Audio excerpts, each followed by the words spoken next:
Hey guys, Pete from Leisure Time here. Another episode of What's Wrong with My Hot Tub. Today we're going to be looking at the FreshWater salt system. And this is the newer one with the cartridge, not the ACE system that has the one that dangles inside the filter bucket. Customer was wondering if the cartridge is working properly or not, because every time he puts a test strip in the water to test the chlorine content, it always shows up blank or white. So I've done a couple of tests with the test strip myself. I got one here. As you can see, the top two scores should be purple, but they are not. And so I wanted to see what was going on there. I did test the salt with the test strips, and it was within this okay target range. You always want to make sure you have good salt content so that you have good continuity through the water, and then make sure your levels of alkalinity and pH are good. But salt system should still work even if those are a little bit off. So let's check this out really quick. I've already gone ahead and unplugged things so you can kind of see on the controller it's blinking error because I have the wires disconnected. What I'm going to do is only connect, so this wire goes up to the housing on the salt cartridge. I'm going to go ahead and connect one back up here. Then I'm going to take my multimeter and I'm going to set it on a milliamp range, and it will be on DC. My meter kind of does an auto setting, so it will automatically change the range of it. But what we're looking for is a test of at least 0.06 amps. There we go, so I'm gonna get that all hooked up here. The one plugs in pretty easily. The other one, I kind of have to hold it in place with my fingers, but just wanna make sure we're making contact there. What we're gonna do is go into salt system. Right now it says that it's inactive, just like I said, because I had it unplugged and everything, but now we have everything plugged back in circuit. Then we're gonna hit the button to do a test. It always takes about 30 seconds or so to test the water and give you a reading. Okay, it says salt system okay. Then we look at our thing, we're getting 0.06 milliamps, which is great. That's what we want to see. So we know we're getting the right amount of power to it, and it does say it's working, although the range is a bit on the low end.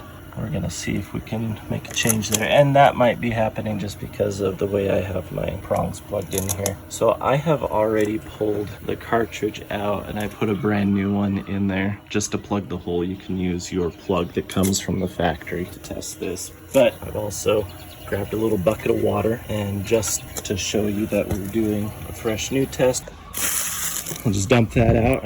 We're gonna grab a brand new bucket. I'm gonna grab a test strip to show you fresh water, no chlorine in the water. Okay, so now what we're gonna do is I have these specially made, you got the alligator clamps here, and then they just go to a couple of flat spade fittings. We'll just plug right into the plug coming from the controller. I'm just putting black to black, red to red. It actually doesn't matter because it's not polarized. You can plug either one in. And then on your cartridge, so you have the two plates that go down into the water, and then you have the two connections up here that plug into the housing, which then, you know, the wires coming from the controller then plug into the housing. So we're just gonna plug directly onto those little tabs, and we're gonna dip it in the water. Okay, that way. The cartridge is fully submerged and dangling.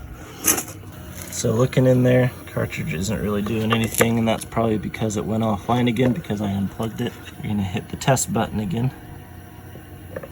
But let's take a look at our cartridge and see what's going on there. See all the bubbles starting to come up off of that. So now it says our salt system is okay. It's on kind of on the high end. Now we're gonna change the output. Go up to, let's just go all the way up to a 10. And then just to force it into turning on and doing something, we're going to do 24-hour boost to make chlorine. There we go. So there was something I noticed going on here with the controller. There's two lights. There's the power/cell, which is red. There's the online that's green. And you might wonder, oh, if it's red, does that mean there's something wrong going on there? All that means is that the cartridge is active, it's doing something. Now, when it has created enough chlorine that it shuts off and it stops working, not that there's something broken with it, but it has reached its goal of chlorine in the water, and that power cell light will turn green, meaning it's ready, it's good to go. Kind of like the lights that are on the outside of the panel on the emblem, how you have the green and the blue light. When the green light is on, that means your water's up to temperature and it's good to go. When that turns off, then means the heater is turned back on and the temperature is dropped below our set temperature and it's heating back up again. So like I said, it's kind of like that, how red just means it's active, it's creating chlorine, needs to get back up to its set chlorine status, and then it'll turn green again once it reaches that and shuts off until the next time it needs to turn back on again.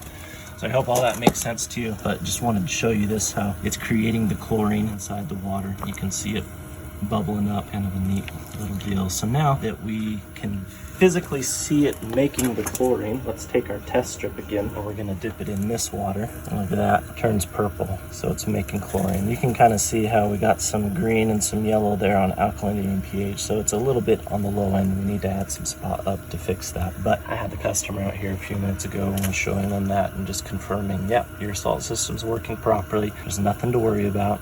You can just keep going as you're going. Typically with these salt systems, you may not get chlorine on the test strip.